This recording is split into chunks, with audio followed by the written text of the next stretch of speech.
More than 750 people were arrested during protests across Russia yesterday. That's according to a human rights group. It's been tracking arrests since the start of the invasion almost 3 weeks ago. It says nearly 15,000 protesters have been arrested since February 24th. The demonstrations come despite the threat of lengthy prison sentences earlier this month. The Kremlin passed a law against protesting and independent reporting on the war, with a punishment of up to 15 years in prison. Meanwhile, tens of thousands of Russians are fleeing to neighboring countries in response to Putin's invasion of Ukraine. The New York Times spoke to several Russians who have left their homes over the past 18 days. Many have ended up in Istanbul, Turkey, relying on Telegram chats and support groups to find housing. The Times says these are middle-class Russians who are against the war and fear the recent authoritarian measures put in place. They believe their way of life in Russia is no longer possible. You know, David, we're looking at the horrors that are unfolding daily for Ukrainians. It is also Russians who are going in the long term. I suspect if Ukraine survives this, there will be a remarkable Marshall Plan, and it will become a vibrant country that's an example to the rest of the world. Not so for the Russians. Entrepreneurs are fleeing. Educators are fleeing. Journalists fleeing. Some of the best and the brightest leaving that country. What does Russia look like after this is over?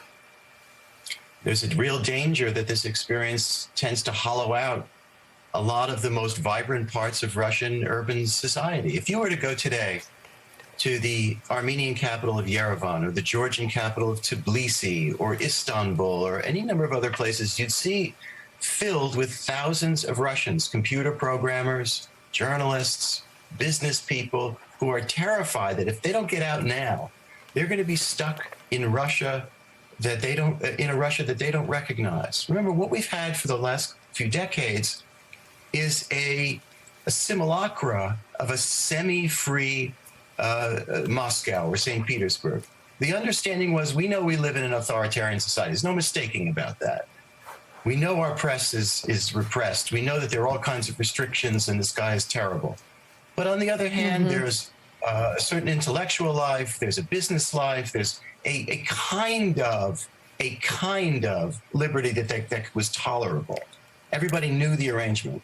It was not London, it was not Paris or anything like it. But now there's the chance of it's something infinitely more repressive, where Big Brother is looking at you all the more carefully. There's film coming out of Moscow of people holding up a blank piece of paper and getting arrested. People imitating it. You see this over and over again.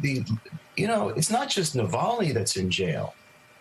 The society is being put under the boot of the authoritarian, the despot, if you will. I did an interview with Steve Kotkin, who is a historian of the Soviet Union and the great biographer of Stalin. And he's not at all saying that this is what Russia is and always was and will be, but he's saying that certain circumstances are beginning with Putin, but also Russia's geography and its historical reflexes are putting Russia in its worst place that we've seen in decades. And so people want to get out of this country if they can. But by the way, few can. Very few can have the means or the capacity. I wonder if this also, something like this exists in the Russian military, and what the morale of the Russian military is going into Ukraine, young boys being yelled at by, older women in Ukraine, but also killing Ukrainians and killing Russians who live in Ukraine. We have all kinds of reports, Mika, from the front lines of soldiers who had no idea why they were being sent to the border. And once they found themselves in Ukraine and sometimes surrendered to Ukrainian soldiers, protesting their innocence and saying they were sorry that they were there. And we live in a world of cell phones, and people are able to call home, and anxious parents, mothers and fathers, are able to call their their sons on the front lines. And sooner or later, this too bleeds into Russian society. More and more mothers and fathers finding about children inside Ukraine and committing this act of war and arguably this act of genocide against a people to bring the Ukrainian people to its knees. Are they proud of this? That too will bleed into Russian society despite all the restrictions. That too will change the picture, but it takes time.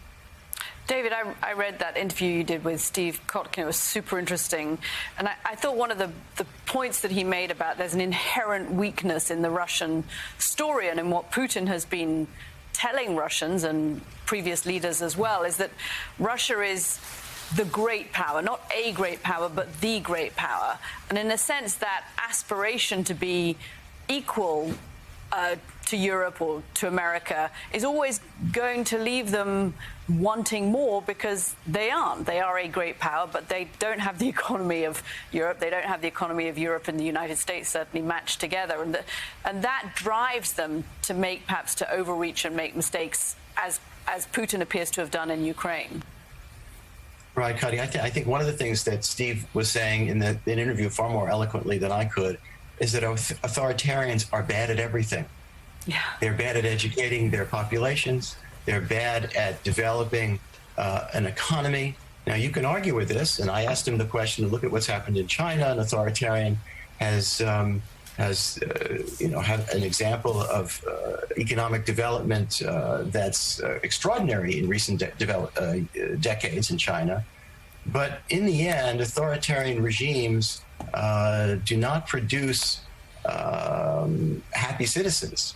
And sooner or later, there are rebellions. And what Putin fears most, I'm not saying this is that it's a rule, but what Putin fears most is uprising on the street and uprising around him. And how many times have we seen that in the authoritarian experience over time? We've even seen it in the Tsarist experience. Paul I was stabbed to death by his political rivals. Brezhnev's team in the Politburo overthrew Khrushchev. And what Putin fears is either this or the experience that Gaddafi had or Mubarak had and all the rest. So again, these are not historical laws. They don't apply, in an ironclad way. But Putin has not come through for his society. Putin, let's talk about him. Economically, he has not. Yeah. All right, editor of The New Yorker, David Remnick. Thank you. As always, thank you so much. And, Mika, following up on what David and Caddy were saying, again, going back to what your father would write throughout the Cold War. And again, it's important because it explains not only what was going on 40 years ago, it explains what's going on right now. Your father wrote repeatedly that Russia was a one-dimensional power, that they had failed to develop economic capacity. They had failed to develop technology. They had failed to develop a political system that other countries wanted exported. They had failed culturally. They had failed in every dimension. So their only power was the power to disrupt, not the power to expand, but the power to disrupt the existing global order. And they would do that. And even that part, your father said in 1983, was limited because it depended on military, brute force with the military, and nuclear weapons, which also even limited that single dimension. So Caddy is so right. Their insecurity and their expansionism have always collided together, and it's caused them to make mistake after mistake after mistake. History has repeated itself here. Well, we've been pulling all of his books off the shelves and reading and highlighting them. We'll be bringing portions to you this week. It is quite stunning how much of this is parallel to the past. Hey, thanks so much for watching our YouTube channel. You can follow up on today's top stories and breaking news, or catch up on your favorite MSNBC shows all in one place. Download the NBC News app today.